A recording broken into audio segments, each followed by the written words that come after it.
एक छोटा सा गांव था जहां ज्यादातर लोग खेती या लकड़ी का काम करके अपना घर चलाते थे।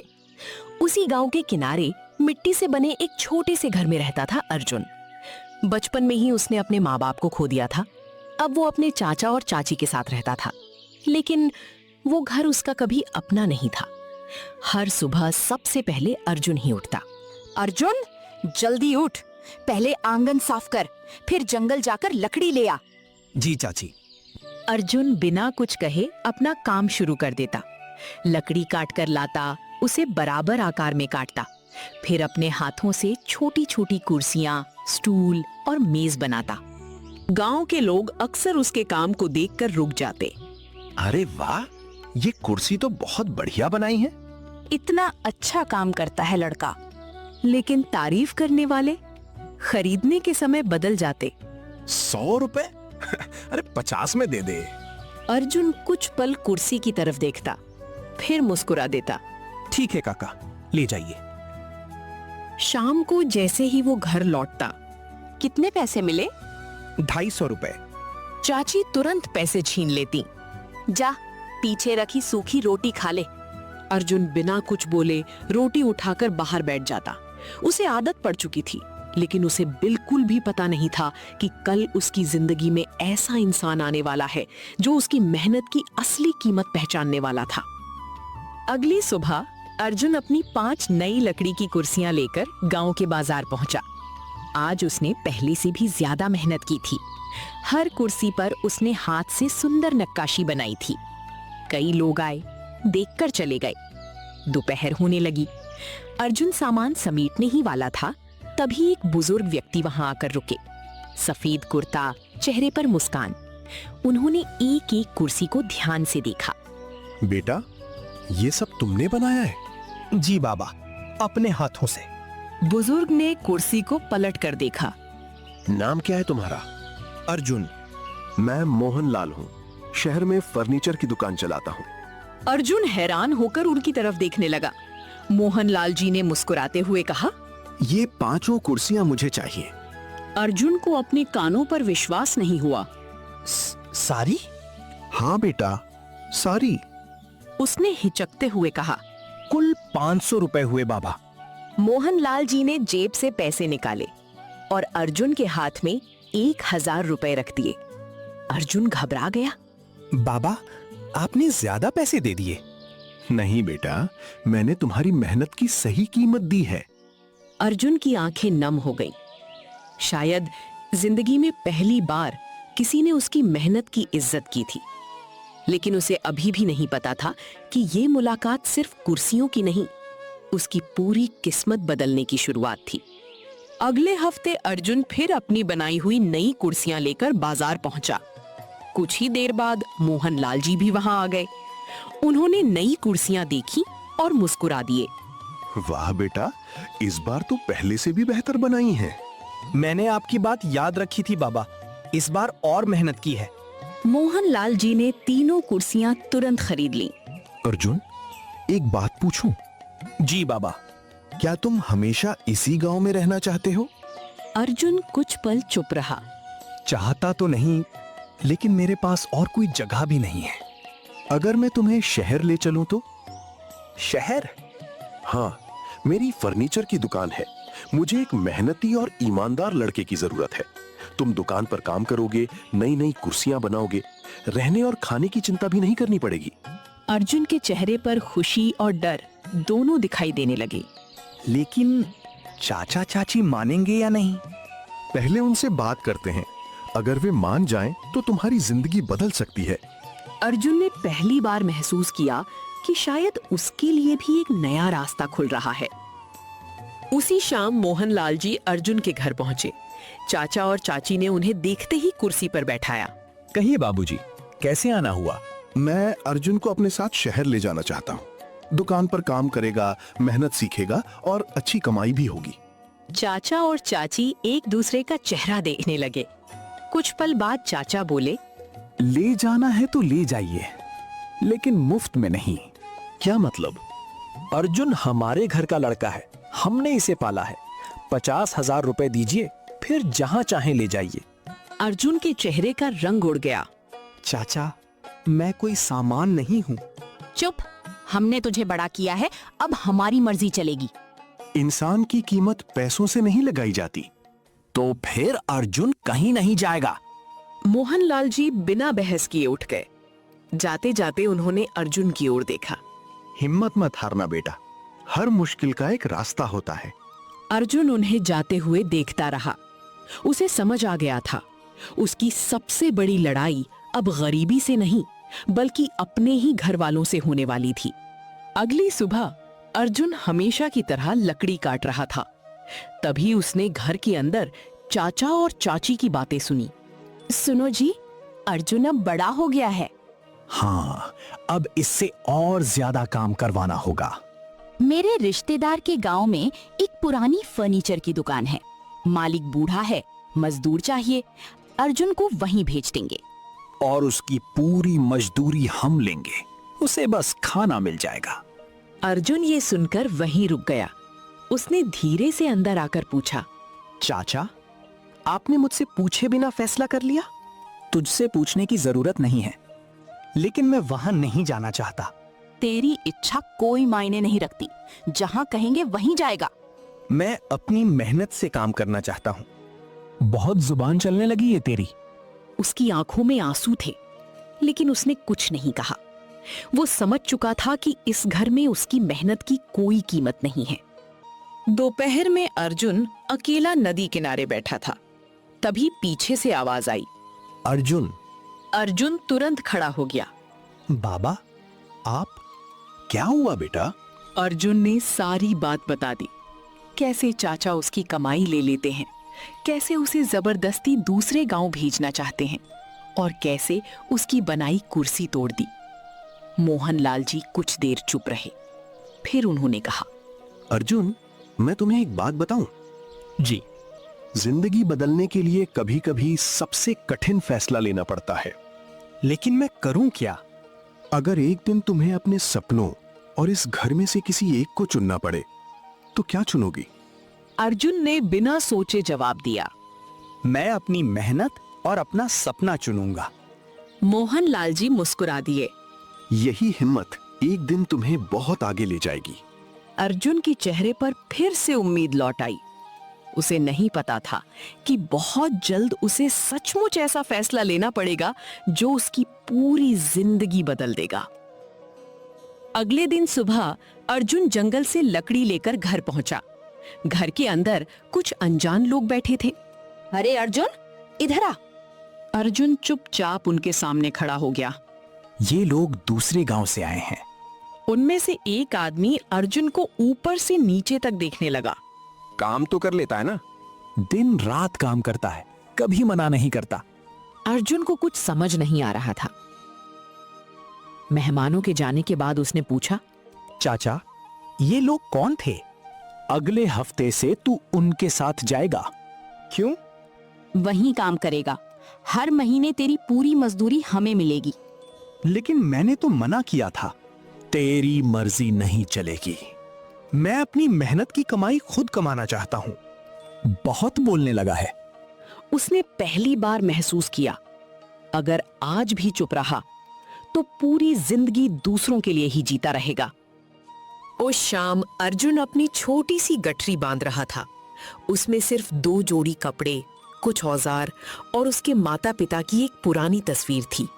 वो तस्वीर को देखकर बोला, माँ, बाबा, मुझे माफ करना।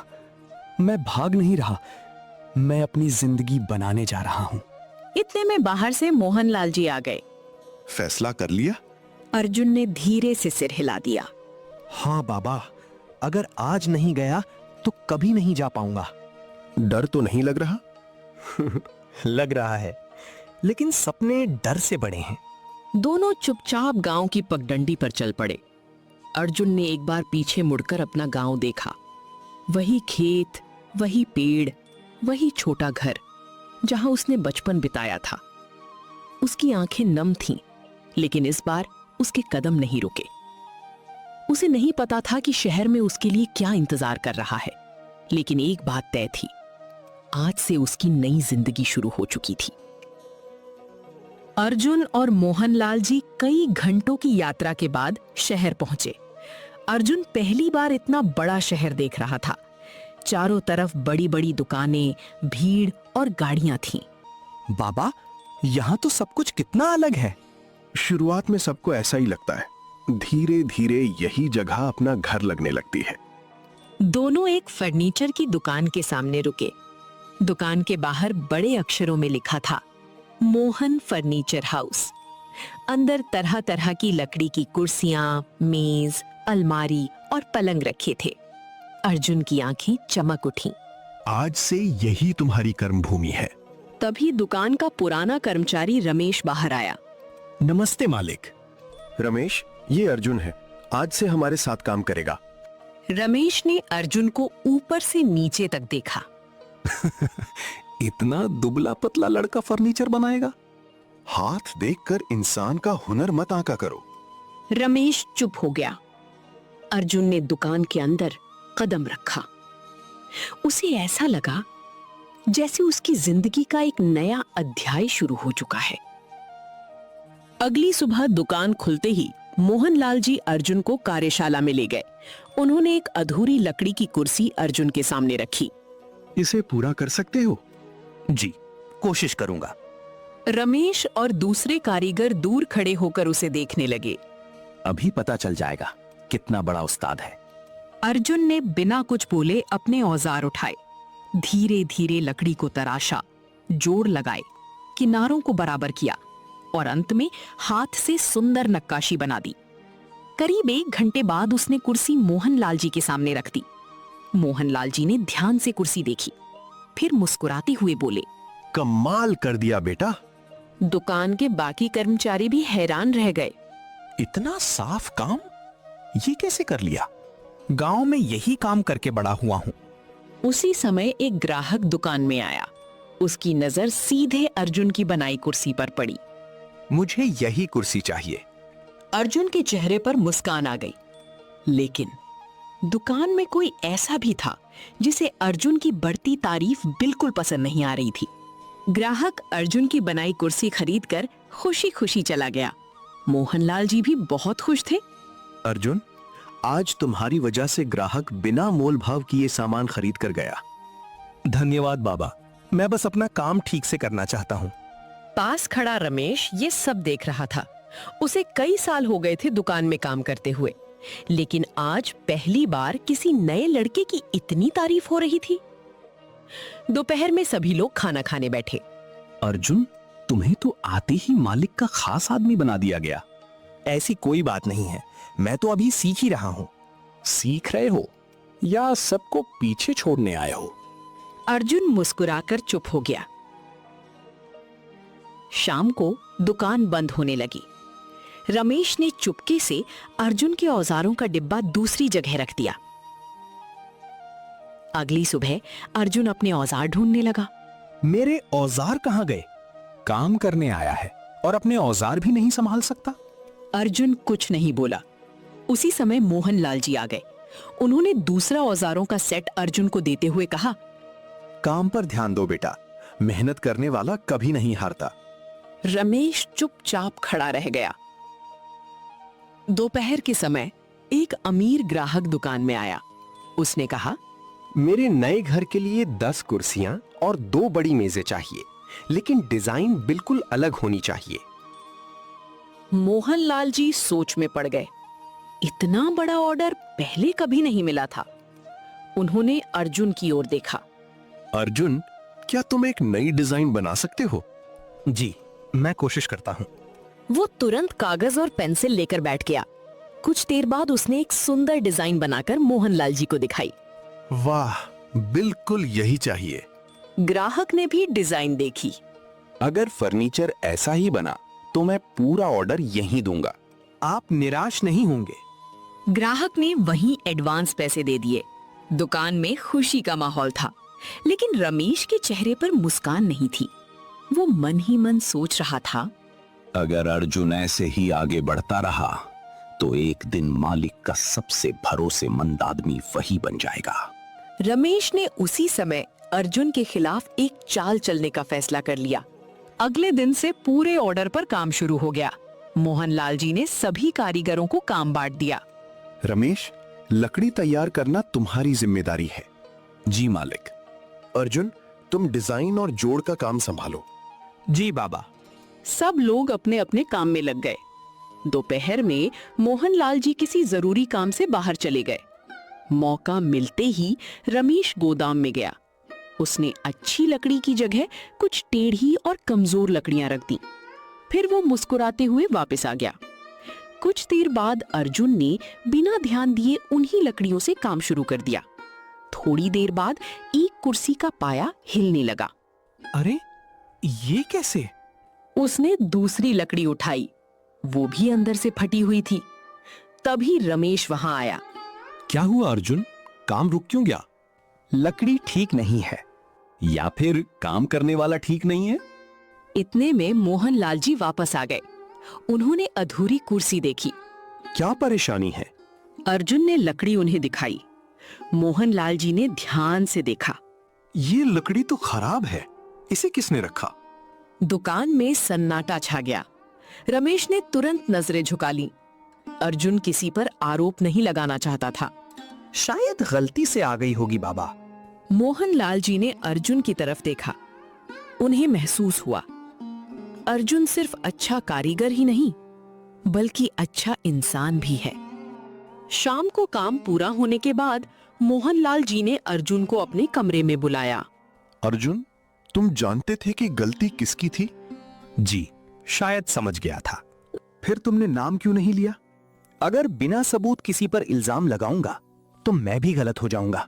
इसी ईमानदारी की वजह से मुझे तुम पर भरोसा है। उन्होंने दराज से एक छोटा लिफाफा निकाला। ये इस महीने की तुम्हारी तनख्वाह है और साथ में बोनस भी। बोनस? लेकिन मैंने तो अभी काम शुरू ही किया है। बोनस मेहनत का नहीं, भरोसे का है। अर्जुन की आंखें भर आईं। मैं वादा करता हूं बाबा, आपका विश्वास कभी नहीं टूटने दूंगा।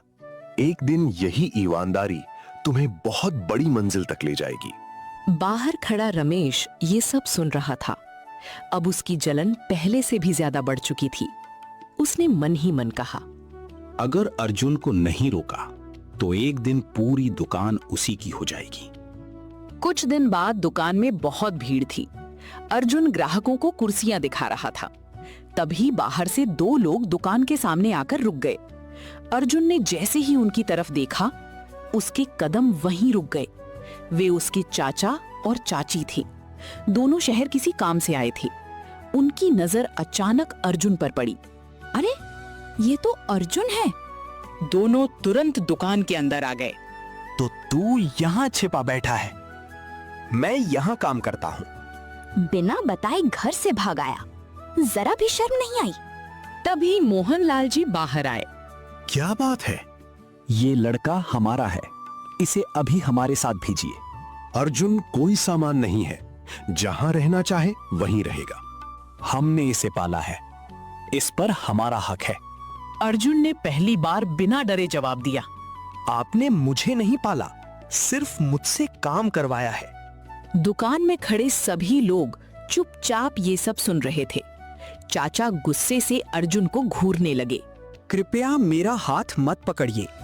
चल घर, बहुत शहर घूम लिया। मैं अब बच्चा नहीं हूँ, अपना फैसला खुद कर सकता हूँ।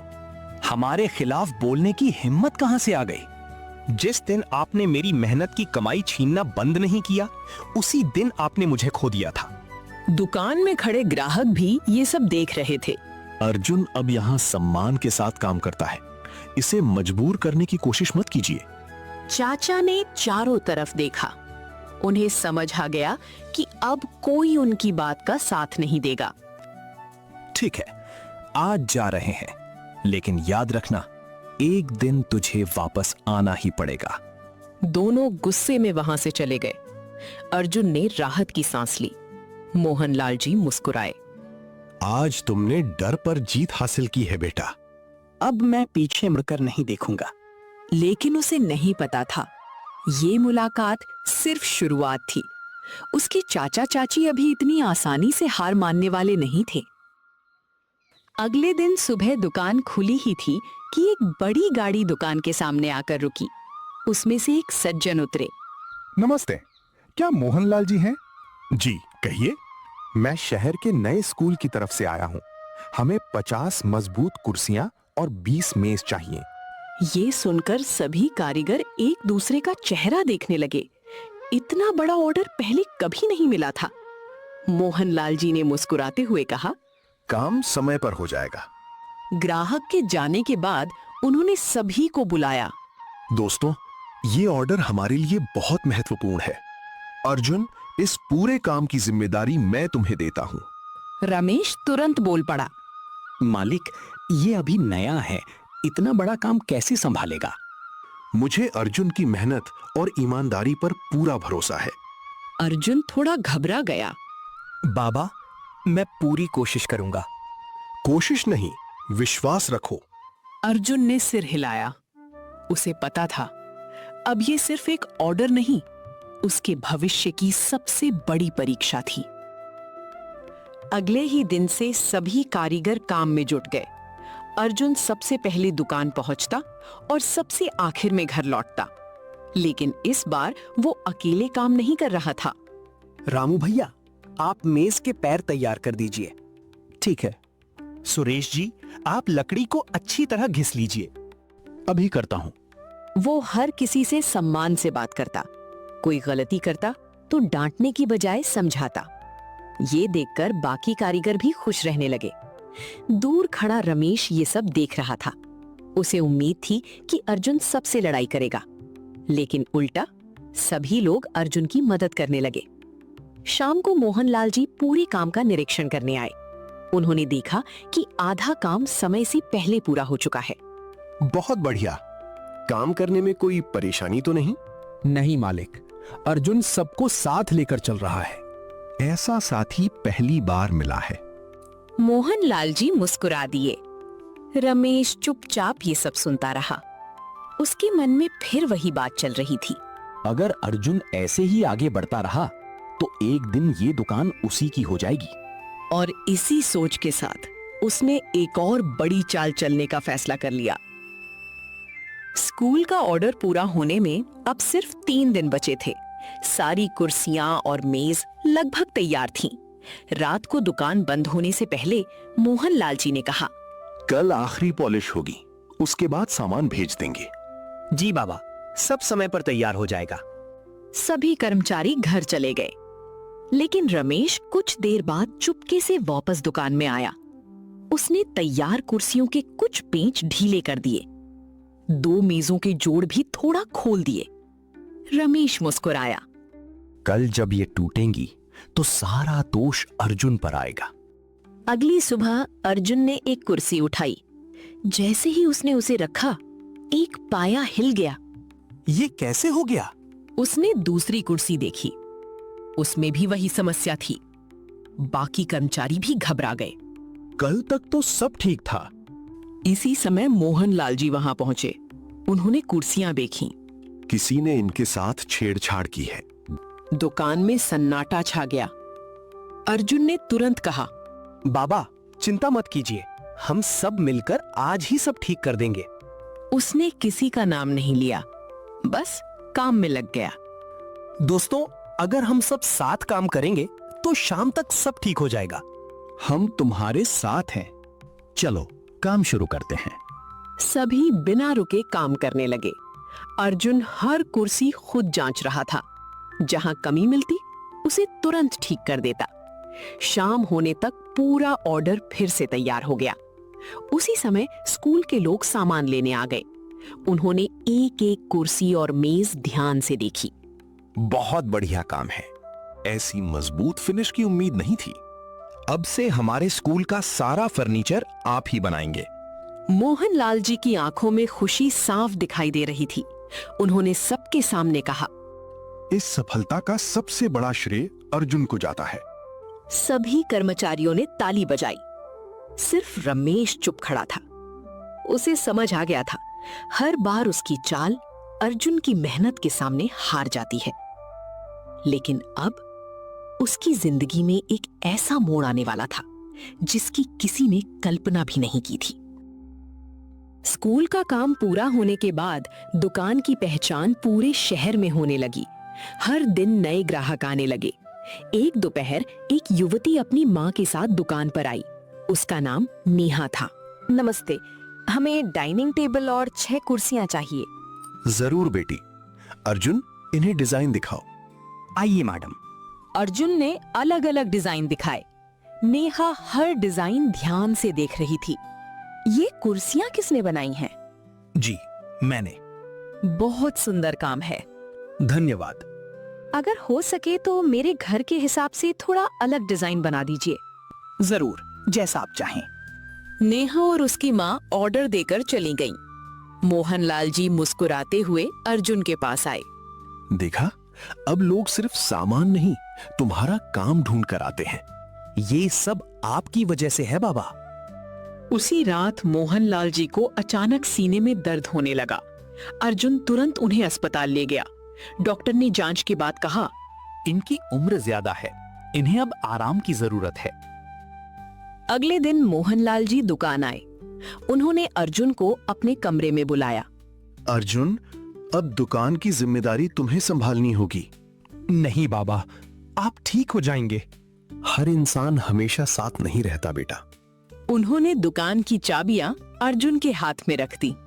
मैंने तुम्हें सिर्फ काम करते नहीं देखा, मैंने तुम्हें परिवार की तरह अपनाया है। अर्जुन की आंखें भर आईं। आप मेरे लिए पिता जैसे हैं। और तुम मेरे लिए बेटी जैसे हो। दोनों की आंखें नम थीं। उन्हें नहीं पता था कि आने वाले दिनों में जिंदगी एक बहुत बड़ा इम्तिहान लेने वाली है। अगले कुछ दिनों तक मोहनलाल जी दुकान नहीं आए। अर्जुन हर सुबह उनके घर जाता, दवा देता और फिर दुकान संभालता। एक दिन डॉक्टर फिर जांच करने आए। कुछ देर बाद वे बाहर निकले। उन्होंने धीरे से सिर झुका लिया। अर्जुन घबरा कर आगे बढ़ा। डॉक्टर साहब, बाबा कैसे हैं? हमें अफसोस है, अब वे हमारे बीच नहीं रहे। ये सुनते ही अर्जुन की आंखों से आंसू बहने लगे। वो कमरे में गया। मोहनलाल जी शांत पड़े थे। अर्जुन उनके पास बैठ गया। बाबा, आपने कहा था कि हम मिलकर दुकान को शहर की सबसे अच्छी दुकान बनाएंगे। मैं अकेला कैसे करूंगा? कुछ देर तक वो वहीं बैठा रहा। उस दिन अर्जुन ने सिर्फ अपने मालिक को नहीं, अपने पिता समान इंसान को खो दिया था। अंतिम संस्कार के 2 दिन बाद एक वकील दुकान पर पहुंचे। क्या अर्जुन यही है? जी, मैं ही हूँ।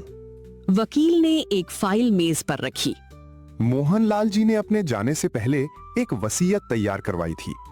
दुकान में मौजूद सभी लोग हैरान रह गए। वकील ने वसीयत पढ़नी शुरू की। मेरी फर्नीचर की दुकान, कार्यशाला और ये घर मैं अर्जुन के नाम करता हूँ। अर्जुन एकदम चौंक गया। नहीं, ये कैसे हो सकता है? ये उनका अपना फैसला था। फिर वकील ने एक लिफाफा अर्जुन को दिया। उसमें मोहनलाल जी का लिखा हुआ पत्र था। अर्जुन ने कांपते हाथों से पत्र खोला। उसमें लिखा था, प्रिय अर्जुन, अगर तुम ये पत्र पढ़ रहे हो तो समझ लो मैं इस दुनिया में नहीं हूं।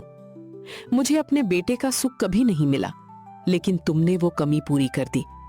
इस दुकान को हमेशा ईमानदारी से चलाना, कभी घमंड मत करना और जरूरतमंद की मदद जरूर करना। मुझे पूरा विश्वास है कि तुम मेरी मेहनत और नाम दोनों को आगे बढ़ाओगे। तुम्हारा मोहनलाल। पत्र पढ़ते पढ़ते अर्जुन की आंखें भर आईं। बाबा, मैं आपका भरोसा कभी टूटने नहीं दूंगा।